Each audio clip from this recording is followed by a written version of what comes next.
সকল সংশ্লেষণ বিক্রিয়া সংযোজন বিক্রিয়া, কিন্তু সকল সংযোজন বিক্রিয়া সংশ্লেষণ বিক্রিয়া নয় কেন?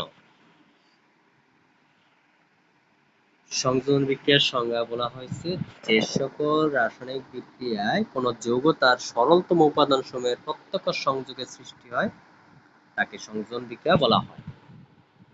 এখানে দুইটা বিক্রিয়া দেওয়া হয়েছে, একটা হলো সোডিয়াম এবং ক্লোরিন বিক্রিয়া করে সোডিয়াম ক্লোরাইড তৈরি করছে, আরেকটা বিক্রিয়াতে দেখা যাচ্ছে ক্যালসিয়াম অক্সাইড ও কার্বন ডাই অক্সাইড বিক্রিয়া করে ক্যালসিয়াম কার্বনেট উৎপন্ন হচ্ছে। উভয়ই সংযোজন বিক্রিয়া। কিন্তু সংশ্লেষণ বিক্রিয়া কি? যে বিক্রিয়ায় কোনো যৌগ তার উপাদান মৌলসমূহের প্রত্যক্ষ সংযোগে উৎপন্ন হয় তাকে সংশ্লেষণ বিক্রিয়া বলে।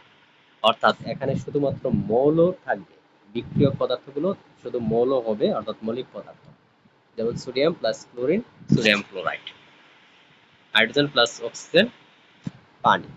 এই কারণেই বলা হচ্ছে সকল সংযোজন বিক্রিয়া সংশ্লেষণ বিক্রিয়া নয়, কিন্তু সকল সংশ্লেষণ বিক্রিয়া কি সংযোজন বিক্রিয়া।